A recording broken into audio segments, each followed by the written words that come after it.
de algo muy importante y algo muy peligroso para nuestras vidas, que se llama la impaciencia. Es un peligro para nuestras vidas. La impaciencia es un peligro porque es como un veneno mortal que trata de venir a nosotros y ponernos en ese estado de ansiosa inquietud. Es por eso que cuando el libro de Gálatas habla, nos dice que hay frutos que tenemos que desarrollar, que son los frutos del Espíritu. Y por consecuencia de esa relación, esos frutos, uno comienza a desarrollarlos. Y en el ejercicio que nosotros tenemos de una búsqueda diaria, esos frutos comienzan a ser visibles. Y la palabra dice que contra tales frutos no hay ley. Y dentro de esos 9 frutos, porque Gálatas nos habla de 9 frutos, el libro de Gálatas nos habla acerca de un fruto dentro de los 9 que se llama la paciencia. La paciencia. Y por falta de paciencia, muchos hombres en la escritura han perdido cosas. Hay una naturaleza que es propia nuestra, caída, pecaminosa, que generalmente tiene que ver con el alma. Allí donde están asentadas todas nuestras emociones, están asentados todos nuestros sentimientos, allí se forja, allí se desarrolla todo lo que tenga que ver con los frutos que la Biblia los llama de la carne.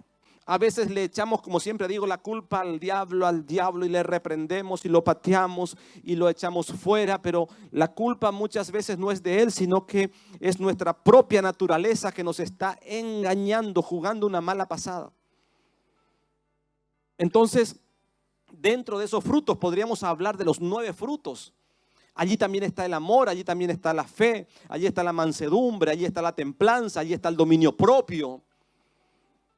Allí está la fe que viene como un fruto, pero también la Biblia dice que viene como un don de Dios. Es decir, que si Dios no te da el don de tener fe, lo podemos desarrollar como un fruto del Espíritu. No te apresures. La Biblia habla del apresuramiento, pero en varias, yo no recuerdo cuántas veces, pero en varios pasajes. No te apresures, no te apresures. Te voy a leer 1 Samuel capítulo 13, verso 5, y voy a leer la Nueva Traducción Viviente, que dice: los filisteos reunieron un ejército poderoso de 3,000 carros de guerra, 6,000 hombres para conducirlos y tantos guerreros como la arena a la orilla del mar. Dice que acamparon en Micmas, al oriente de Bet-Aven, y luego dice: los hombres de Israel vieron el gran aprieto en el que se encontraban y cómo estaban fuertemente presionados por el enemigo. Trataron de esconderse, dice, en cuevas, en matorrales, en roca, en hoyos, en cisterna, etcétera, etcétera. Algunos cruzaron el mar, el río Jordán y escaparon a tierra de Gad y de Galaad. Dice, algunos escaparon a la tierra de Gad y de Galaad. Dice, mientras tanto, la Biblia habla de Saúl, que era el rey en ese momento, se quedó en Gilgal y sus hombres temblando de miedo. Durante 7 días esperó allí según las instrucciones de Samuel, pero aún así Samuel no llegaba. Saúl se dio cuenta que sus tropas habían comenzado a desertar, como les leía al principio. Uno de los soldados corría para acá, el otro para allá, cuando vieron el semejante problema en el que estaban metidos. Imagínense la cantidad de soldados, dice que era como la arena que está a orilla del mar. Así que imagínense la cantidad de problemas que tenían enfrente. Y comenzó el ejército a desertar, a irse. Y había un plazo que había puesto Samuel, que fue uno de los jueces antes que comience, luego ya comenzó el reinado, el tiempo de los reyes, pero todavía él seguía siendo como el pastor del rey, de Samuel, el que lo aconsejaba. Y él le había puesto un plazo que lo esperara, que él venía en 7 días. Y la Biblia dice, sigue diciendo, según las instrucciones de Samuel, pero aún así Samuel no llegaba. Saúl se dio cuenta que sus tropas habían comenzado a desertar, de modo que ordenó: tráiganme la ofrenda quemada y las ofrendas de paz. Y Saúl mismo sacrificó la ofrenda quemada. Y luego dice, precisamente cuando Saúl terminaba de sacrificar la ofrenda quemada, llegó Samuel. Saúl salió a recibirlo, pero Samuel preguntó, ¿qué has hecho? Y Saúl le dice, vi que mis hombres me abandonaban y que tú no llegabas cuando prometiste y que los filisteos ya están en Mixmas listos para la batalla. Así que dije, los filisteos están listos para marchar contra nosotros en Gilgal y yo ni siquiera he pedido ayuda a Dios. De manera que me vi obligado a hacer yo mismo la ofrenda quemada antes de que tú llegaras. ¡Qué tontería!, exclamó Samuel. No obedeciste el mandato que te dio el Señor. Si lo hubieras obedecido, el Señor habría establecido tu reinado sobre Israel. Amén y amén. Solo quiero aclarar algo al final porque le dice, ¿qué tontería hiciste?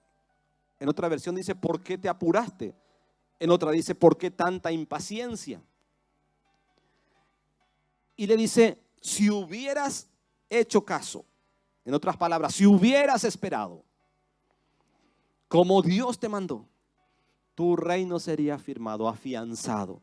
Nosotros estamos acostumbrados a no entender mucho acerca de la paciencia. Por eso es que hay muchas personas a las que se jactan o dicen, a mí no me gusta esperar. Se molestan cuando las cosas no se hacen en el momento que ellos quieren o ellas quieren, o en el tiempo que cada uno cree suficiente que debería hacerlo.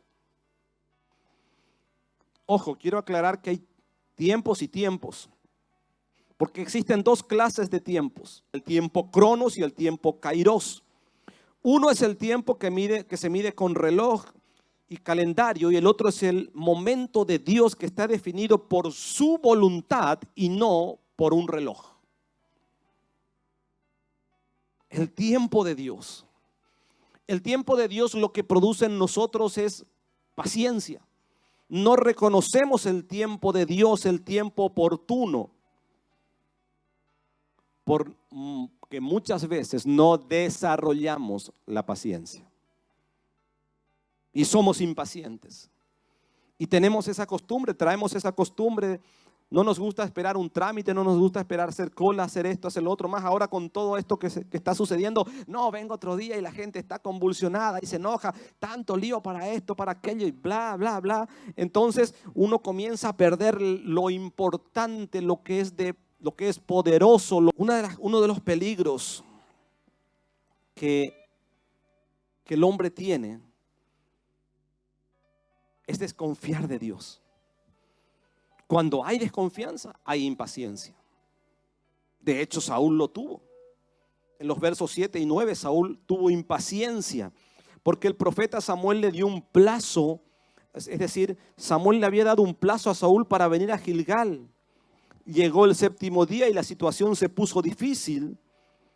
Y cuando él comenzó a sentirse en apuros, ¿qué es lo primero que hizo? Desconfiar. No hay razón para dudar de Dios porque Dios no miente, Dios no falla, Dios no se olvida. Cuando uno es impaciente, camina solo porque automáticamente comienza a desconfiar de Dios. Entonces trata de hacerlo en sus fuerzas, trata de hacerlo en su razón.